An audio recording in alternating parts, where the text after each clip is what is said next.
안녕하세요. 한석헌입니다. 우리는 누구나 연금성 수입이 너무나 필요합니다. 노동 수입에만 의존하기에는 인생에서 위기가 닥칠 수가 있습니다. 인생은 저도 오래 살아보지는 못했지만 지금 저는 49살입니다. 어떤 점을 느꼈냐면 인생은 전성기가 있다면 반드시 쇠퇴기가 저는 있다고 생각을 합니다. 누구나 다 쇠퇴기를 겪을 수가 있습니다. 이제 인생의 선배님들, 아버님들의 말씀을 들어보면은 3, 40대에는 정말 수십억, 수백억의 돈을 벌었다고 합니다. 하시는 사업도 잘 됐고요. 하지만 지금 70세, 80세가 된 지금의 어떤 생활은 너무나도 생활비 걱정을 해야 되는 그런 위기의 상황에 놓여져 있는 그런 아버님들 세대의 분들이 많이 계십니다. 젊었을 때는 그렇게 많은 돈을 벌었는데 왜 70세, 80세 때는 이렇게 힘들게 사는 걸까요? 바로 이 노동 수입은 내가 시간과 노동을 투자를 한다면은 수입이 만들어지지만 시간과 노동을 투자하지 못하면 수입은 즉시 중단돼 버리는 수입이 바로 노동 수입입니다. 이 노동 수입은 우리 전 세계 인구 중에서 95%가 현재 노동 수입을 벌고 있습니다. 대표적인 직업은 월급 생활자, 회사원, 그리고 자영업자, 전문직 이렇게 있습니다.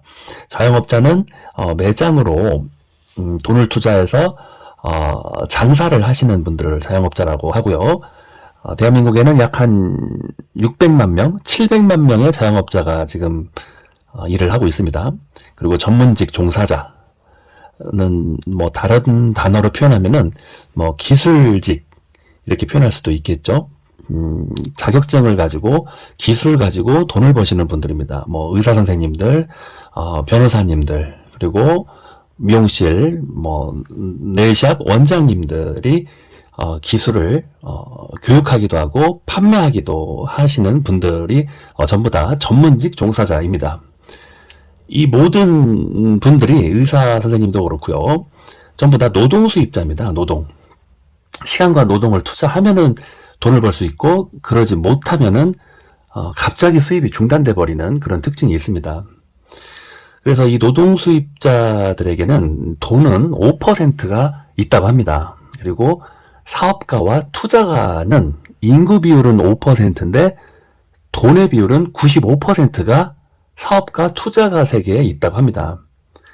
그래서 우리도 뭔가 강력한 시스템을 만들어서 사업가가 되려고 그렇게 많은 분들이 도전을 하는 것 같습니다. 사업가가 되면은 돈의 자유, 시간적인 자유, 기부도 할 수 있고요, 봉사도 할 수 있고, 또 존경도 받을 수 있는 그런 진정한 부자가 될 수도 있습니다. 물론 나쁜 부자도 있겠지만요. 그래서 노동 수입자 95%를 또 65세 이후에 어떤 통계를 보니 돈도 없고 또 시간적인 자유도 없고, 그리고 대부분은 70%는 건강이 허락할 때까지 여전히 일을 하고 있다는 통계가 있습니다. 그리고 또 한 15%는 사망했고요. 그리고 또 25%는 또 과도한 어떤 스트레스로 인해서 예상치 못한 암이나 심뇌 혈관 질환으로 병원에 계시는 그런 분들도 또 20% 이상이었고요. 이 노동 수입자분들은 과도한 스트레스로 인해서 암 환자들이 참 여기에서 많이 생기는 것 같아요. 그리고 이 노동 수입의 가장 큰 위기는 갑자기 일을 못하게 되는 순간이 오는 겁니다. 회사에서 더 이상 출근을 안 해도 됩니다라는 통보를 받는다든지, 아니면은 몸이 불편해서 더 이상 움직일 수가 없다든지, 등등 어떤 사고로 인해서 수개월 동안 일을 할 수가 없다든지 등등 여러 가지 어떤 위기 상황이 닥칠 수가 있는데요. 이 노동 수입은 나의 시간과 노동을 투자해야 돈이 나오고 투자하지 않으면 수입이 중단돼 버리는 특징이 있기 때문에 이렇게 위기가 한번 딱 닥쳐버리면 몇 개월 동안 생활비 마련이 안 되다 보니까 가족들을 굉장히 힘들게 할 수가 있고요.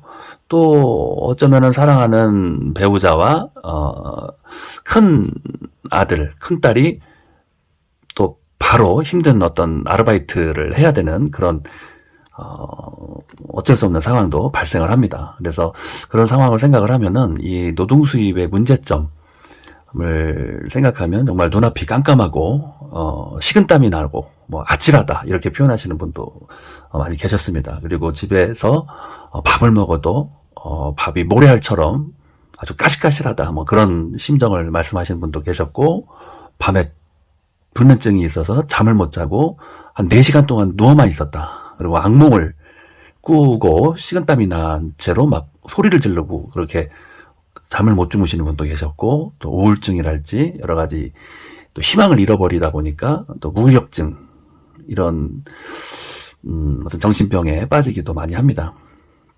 그리고 너무나 좀 안타까운 일은 자녀들에게 고통을 그리고 가난을 물려줘야 된다는 것이 가장 이 노동 수입에 위기가 닥쳤을 때 안타까운 점이라고 볼 수 있습니다. 어떤 분께서는 그런 말씀 하시더라고요. 하시는 사업이 실패하면서 수입이 중단되다 보니까 어느 날 자고 있는 딸을 바라봤는데 그 옆으로 아주 막 손가락만한 바퀴벌레가 2마리가 지나가더래요. 그래서 아주 충격을 받고 깜짝 놀랐던 적이 있었다고 합니다. 그리고 또 어떤 뭐 자녀들이 어떤 기죽어서 살아가는 모습, 또 고개 숙인 채 살아가는 그런 자녀의 모습을 보는 것도 너무나 마음이 아팠다라고 말씀하시는 분도 계셨습니다. 우리는 반드시 연금성 수입을 만들어야 합니다. 소나기가 내리기 전에 우산을 준비를 해야 됩니다. 지금 노동 수입으로 500만원, 1000만원, 2000만원의 수입을 벌고 있을 때 준비를 해야 됩니다. 지금 한 살이라도 어릴 때, 젊을 때 준비해야 됩니다. 위기가 닥쳤을 때 준비하는 것이 연금성 수입이 아닙니다. 노동 수입이 끊기고 밥값도 없는 그런 위기 상황에서는 연금성 수입을 만들고 싶어도 만들 수가 없습니다. 배가 고파서 뭐 사람을 만날 수 있는 뭐 호주머니에 뭐 10,000원짜리 한 장이 없기 때문에 연금성 수입을 만들기란 더 어려운 이제 상황이 됩니다. 애터미 사업으로 유일하게 만들 수 있다고 저는 판단을 했습니다. 한 15년 동안 여러 가지 아이템과 사업을 조사하고 공부하고 한 결과 유일하게 현재 애터미 멤버십 네트워크만이 꾸준하고 안정적인 지속적인 소득을 수만 명의 사업자들이, 회원들이 가져가고 계시더라고요. 연봉 3천만 원부터 연봉 30억까지 굉장히 많은 분들이 애터미를 통해서 더 이상 노동을 하지 못하게 되어도 연금성 소득을 연봉 3천만 원부터 30억까지 지금 15년, 16년째 그렇게 소득을 가져가고 있습니다.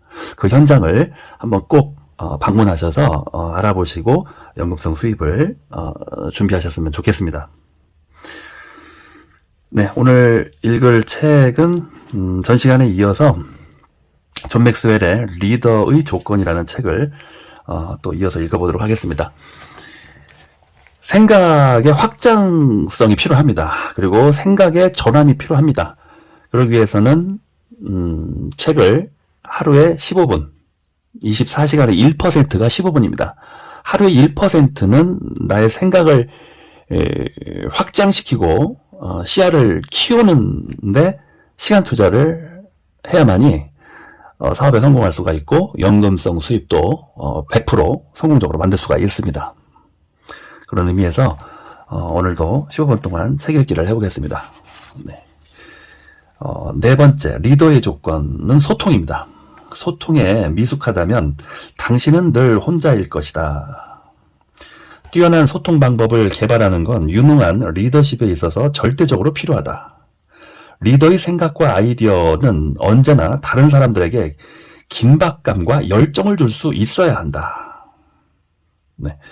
교육가들은 단순한 것을 복잡하게 만들지만 커뮤니케이터들은 복잡한 것을 단순하게 만든다. 존 맥스웰님이 말씀하셨습니다. 최고의 전천후 커뮤니케이터. 미국의 많은 대통령들은 뛰어난 커뮤니케이터로서 사람들에게 큰 영향을 미쳤다. 존 F 케네디, 프랭클린 루즈벨트, 에이브라햄 링컨 등은 대표적인 커뮤니케이터로 꼽힌다. 하지만 우리가 살고 있는 이 시대에는 단 한 명의 대통령만이 뛰어난 커뮤니케이터로 인정받았다. 바로 로널드 레이건 대통령이다. 소통에 대한 레이건의 번뜩이는 재능은 사회 초년생 시절부터 나타나기 시작했다. 그의 첫 출발은 라디오 방송이었다. 20대 초반에 미국 중서부의 유명 아나운서가 된 레이건은 주요 운동 경기를 생방송으로 중계하였다. 그러나 중계 상황이 여의치 않을 땐 웨스턴 유니온이라는 업체에서 제공하는 실시간 경기 정보를 이용하여 생방송처럼 중계하기도 했다. 한 번은 시카고 컵스의 경기를 그런 식으로 중계하고 있을 때였다. 타자 오기 갤런이 어려운 상황에서 타석에 들어섰는데 갑자기 통신이 두절돼 버렸다. 레이건은 능숙한 말솜씨로 갤런이 투수의 공을 계속해서 파울시킨 것으로 중계하였다. 이러한 그의 대처는 통신이 개통될 때까지 무려 6분간이나 계속되었다. 레이건은 사람들과 대화하고 의사를 전달하는 데 있어 남다른 능력을 지니고 있었다. 특히 백악관 행을 준비했던 때와 대통령으로서 국가를 경영했던 기간은 그 어느 때보다 그의 능력이 가장 두드러졌다. 1980년 대통령 출마를 선포했을 때 그는 다음과 같은 말을 함으로써 자신의 선거운동에 대한 비전을 분명히 하고 간결하게 보여주었다. 우리가 전하는 메시지의 핵심은 간단하고 친숙한 5단어로 구성되어야 할 것입니다. 그것은 심오한 경제 원리도 아니며 정치 철학에 대한 설교도 아닙니다. 단지 5개의 짧은 단어일 뿐입니다. 바로 가정, 직장, 이웃, 자유, 평화입니다. 레이건은 자신의 선거운동 기간 내내 현직 대통령 카터와의 토론을 성공적으로 이끌었다. 캘리포니아 주지사였던 그가 편안함과 호감을 주는 역량 있는 중년의 미국인으로 새롭게 다가온 것이다. 현직 대통령과의 토론에서 긴장되지 않았냐는 질문을 받자 이렇게 대답하였다.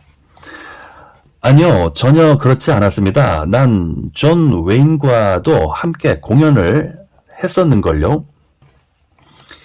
단체에게 말을 하든 카메라를 바라보든 1대1로 대화를 나누든 레이건은 언제나 소통에 있어 최대의 효과를 끌어낼 수 있었다.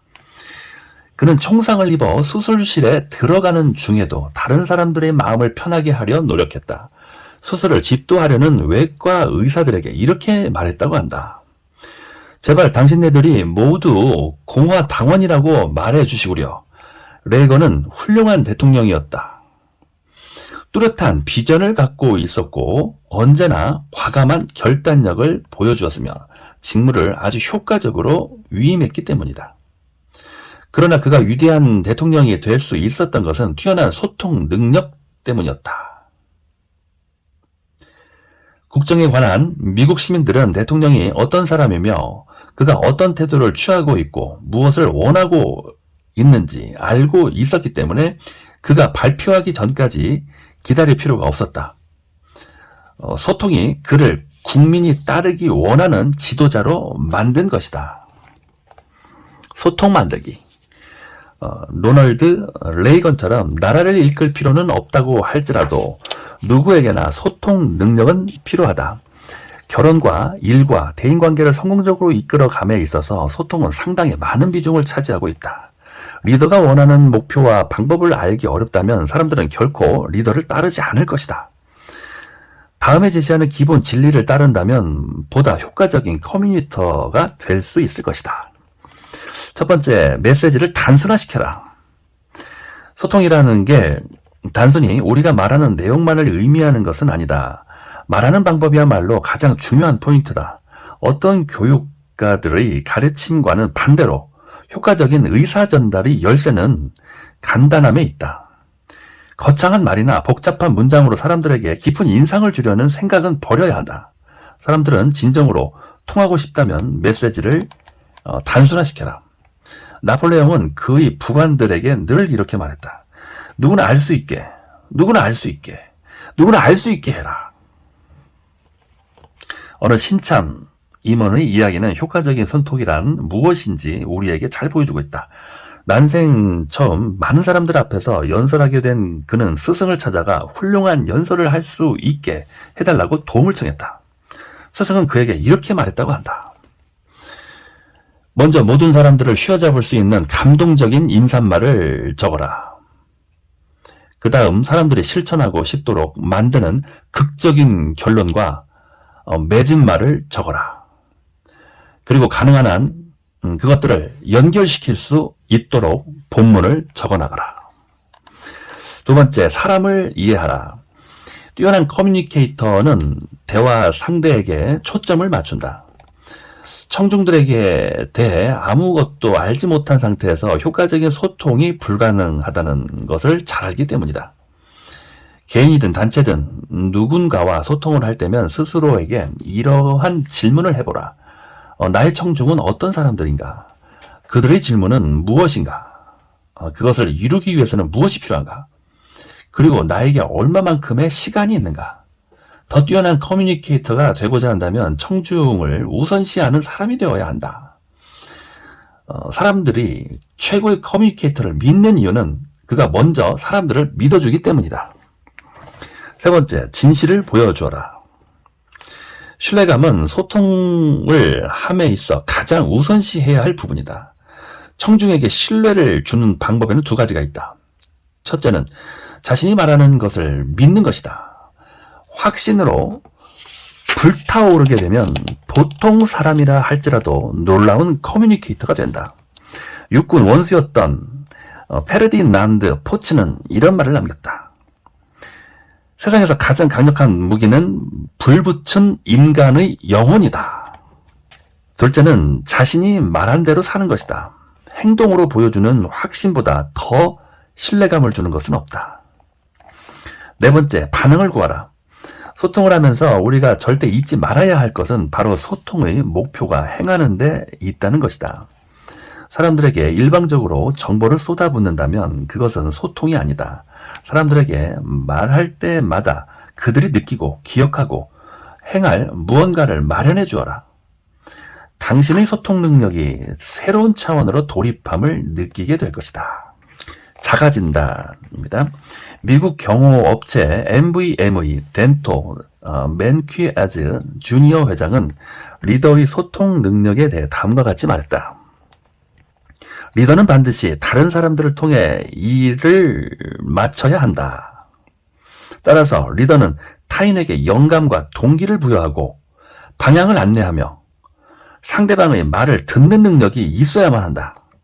리더가 자신의 비전을 타인의 마음에 각인하고 그것을 실행하게 하는 건 오직 소통을 통해서만 가능하다. 당신은 자신의 소통 능력을 어떻게 평가하고 있는가? 자신에게 있어서 소통은 얼마나 중요한 것인가? 자신의 비전을 사람들이 이해하고 받아들여 실행할 수 있도록 소통하고 있는가? 사람들에게 영감을 주고 동기를 부여할 수 있는가? 사람들과 1대1로 대화를 나눌 때 상대방의 마음에 파고들 수 있는가? 단체와 만나서 말할 때는 어떤가? 자신의 마음속에 있는 비전이 분명 위대한 것인데도 사람들이 그 비전에 동참하지 않는다면 그건 소통을 효과적으로 하지 못했기 때문이다. 리더의 실천법입니다. 분명하게 하라. 편지든 메모든 최근에 자신이 썼던 것을 살펴보라. 문장이 짧고 간결한가? 아니면 강물처럼 굽이굽이 흐르는 만연체인가? 당신이 사용한 단어들을 사람들이 이해할 수 있겠는가? 아니면 사전을 뒤적거려야 할 것인가? 가능한 적은 단어를 사용하려고 하였는가? 커뮤니케이터에게 있어 최고의 친구는 바로 간결함과 명료함이다. 메시지를 전달할 때는 이 두 가지를 마음에 품고 기록하라. 자신의 관점을 확인하라. 당장 내일부터라도 소통에 임할 때는 자신의 관심이 어디를 향해 있는지 확인해 보라. 자기 자신에게 있는가 아니면 자신의 자료에 있는가. 만약 그렇다면 그 관심이 청중적으로 향하도록 바꿔야 한다. 그들이 필요하는 것, 질문할 것 등을 미리 생각해보라. 분명 더 나은 커뮤니케이터가 될 수 있을 것이다.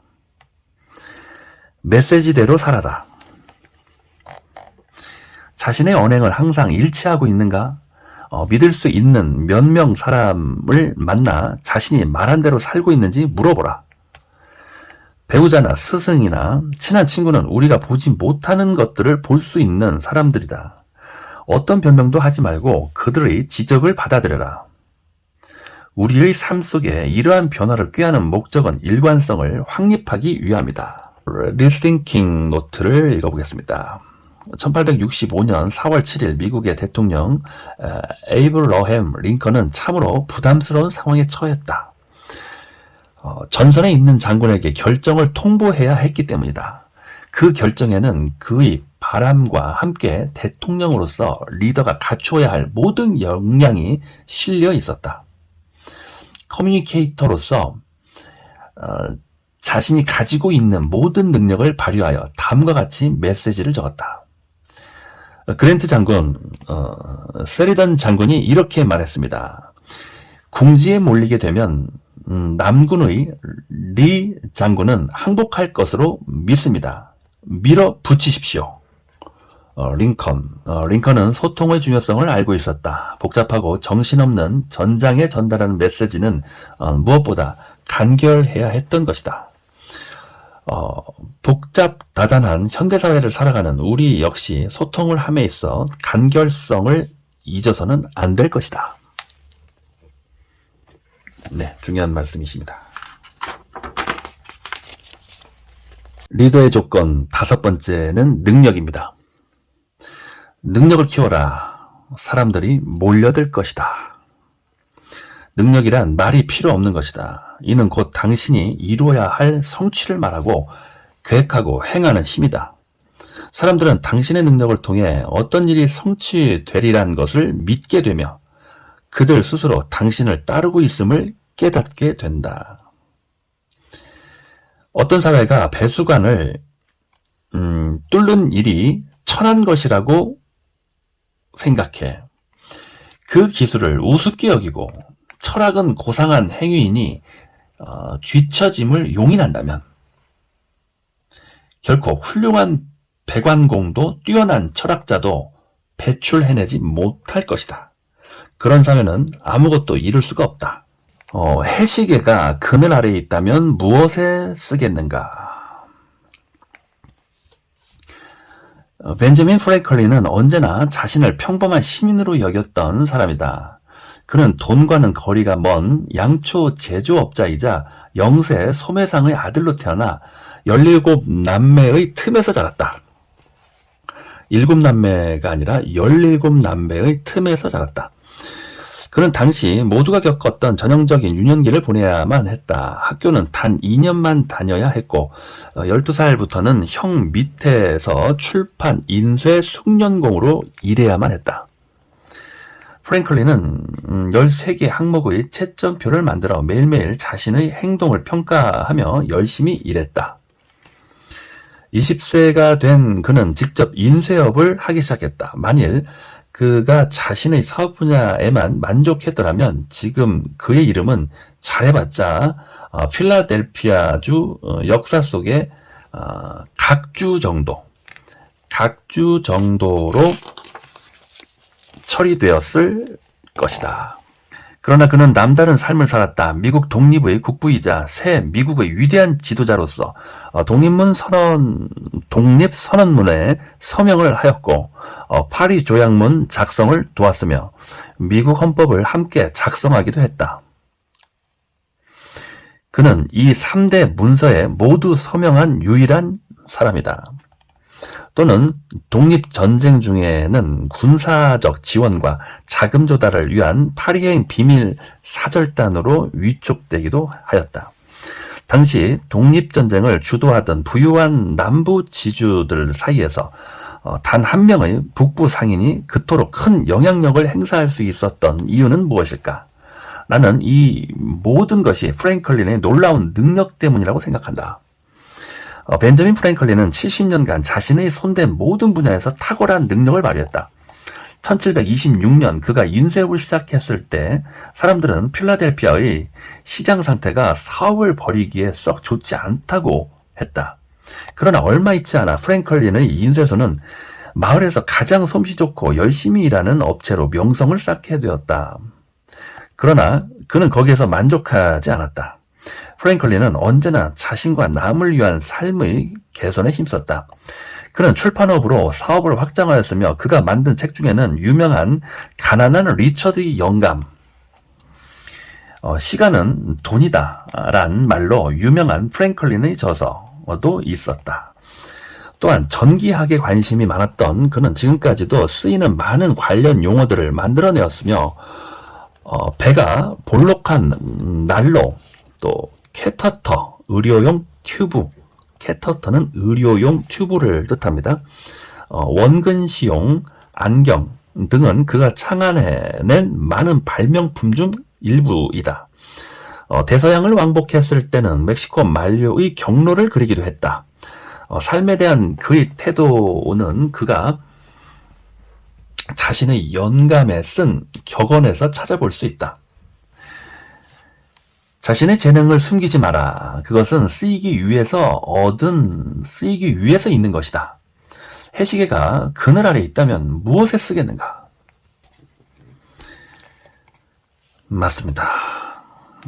해시계는 햇볕이 있을 때 시간이 움직이기 때문에 그늘에 있으면 아무 쓸모가 없겠네요. 프랭클린의 재능은 입증하는 자료는 상당히 많다. 필라델피아의 첫 도서관 설립을 도왔으며 미국 최초로 소방서를 만들었고 시간을 절약하는 일조 개념을 발전시켰다.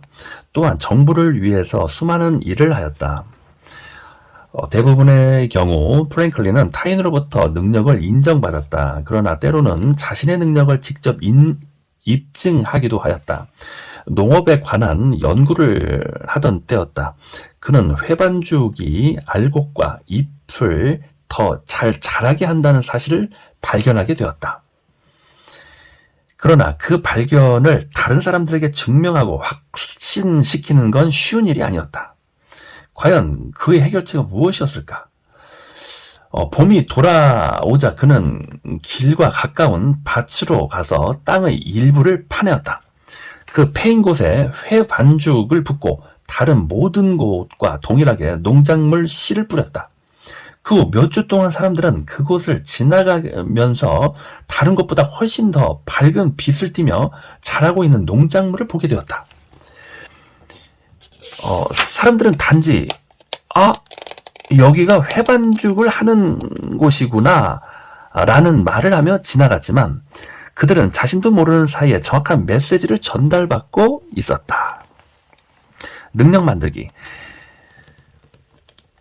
우리들은 모두 유능한 사람을 동경한다. 그들이 정밀 숙련공이든 세계적인 운동선수든 아니면 성공적인 재기의 리더이든 다행인 것은 우리가 능력을 발휘해야 한 분야는 남보다 뛰어나기 위해 반드시 파베르제, 정교한 달걀 쇠공품으로 유명한 러시아 보석 쇠공인 파베르제는 보석 쇠공인입니다. 유럽 장식 미술의 최고 거장으로 불립니다.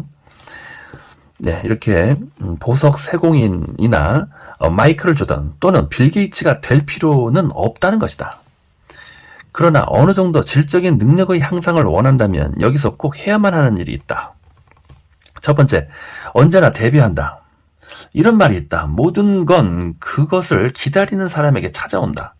때로는 기다림 끝에 찾아오는 것을 보고 실망할 수 있다. 먼저 지나간 사람들이 남기고 간 것밖에 없는 경우도 있다. 책임감 있는 사람은 예정된 시간을 지켜 모습을 나타낸다. 하지만 정말로 능력이 있는 사람은 거기서 한 걸음 더 나아간다. 그들에겐 단순히 예정된 시간에 나타나는 것이 중요한 게 아니다.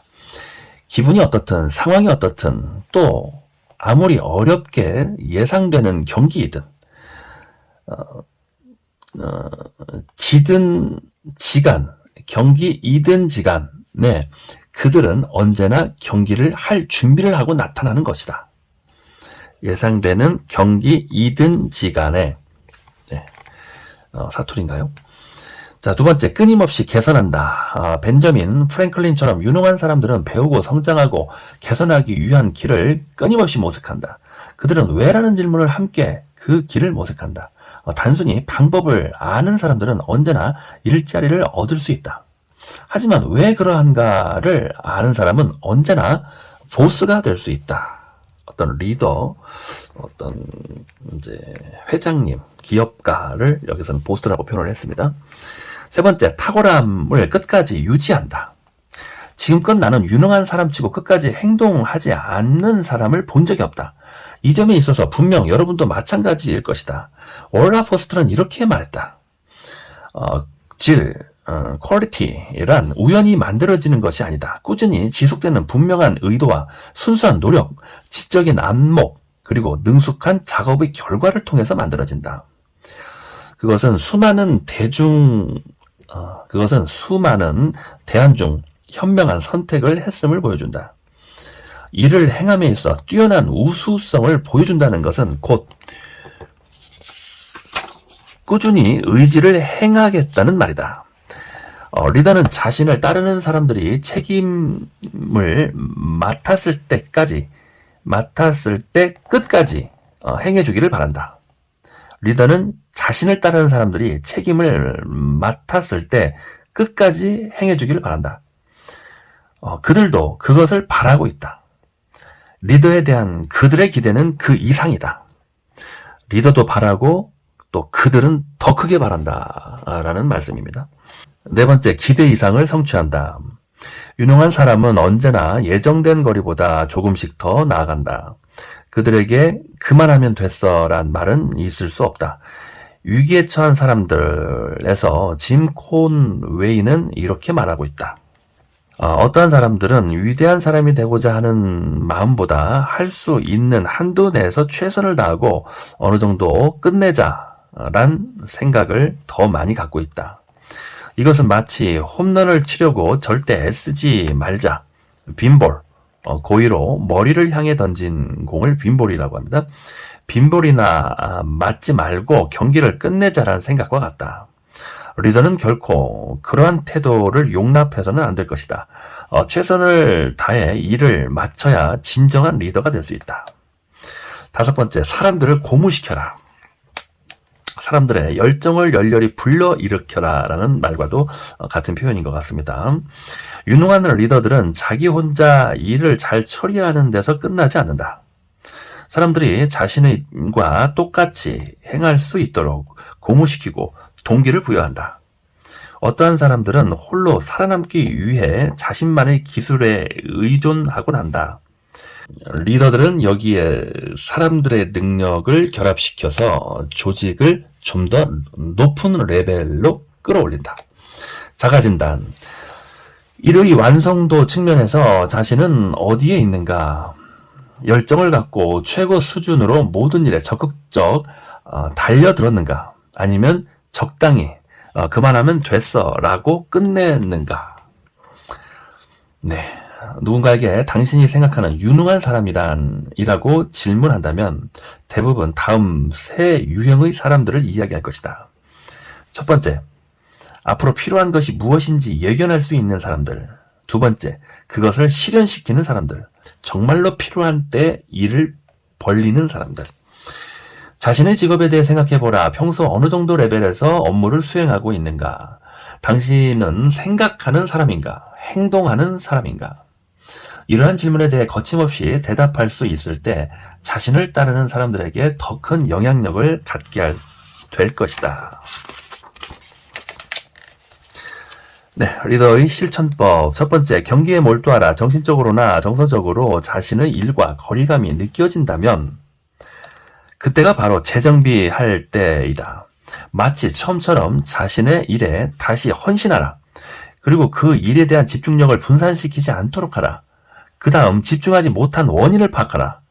새로운 도전이 필요한가? 상관이나 동료와의 갈등이 있는가? 장래성이 없는 일을 하고 있나? 문제의 근원을 찾아 해결책을 마련하라. 두 번째, 기준을 재설정하라. 꾸준히 높은 수준을 유지하기 힘들다면 자신이 마련한 기준을 재점검하라. 관역에 비해 너무 낮게 쓰고 있지 않은가? 항상 최소한의 것맛을 하고 있지는 않는가? 그렇다면 머릿속에 있는 재설정 버튼을 누르고 자신을 위해 더 많은 기대치를 설정하라. 세 번째, 개선을 위한 3가지 길을 찾아라. 하고자 하는 의지도 없이 개선을 이룰 수는 없다. 자신의 기술을 개선하기 위해 자신이 할 수 있는 3가지 일을 찾도록 하라. 그리고 시간과 돈을 들여 끝까지 해내라. 네. 자, 리싱킹 노트를 읽어보겠습니다. 얼마 전 나는 텍사스 비즈니스의 사설을 읽은 적이 있다. 거기에는 이러한 글이 적혀 있었다. 우리는 잃어버린 세대다. 씩씩거리며 트랙을 따라 빠르게 달려가지만 어떤 목적지에도 이르지 못한다. 그저 달러 표시가 가리키는 방향으로 달릴 뿐이고 그것이 바로 우리가 인식하고 있는 유일한 기준인 것이다. 우리에게는 이러한 신조도 윤리의 울타리도 세워진 것이 없다. 바로 우리 자신이 세운 기준이다. 아무도 모르게 온 힘을 다해 일을 행했던 것은 과연 언제가 마지막이었는가? 네, 생각해보는 노트입니다. 이번 시간에는 5번째 조건 능력까지 읽고 다음 시간에는 6번째 조건 용기에 관해서 읽어보도록 하겠습니다. 들어주셔서 대단히 감사합니다. 행복한 하루 되세요.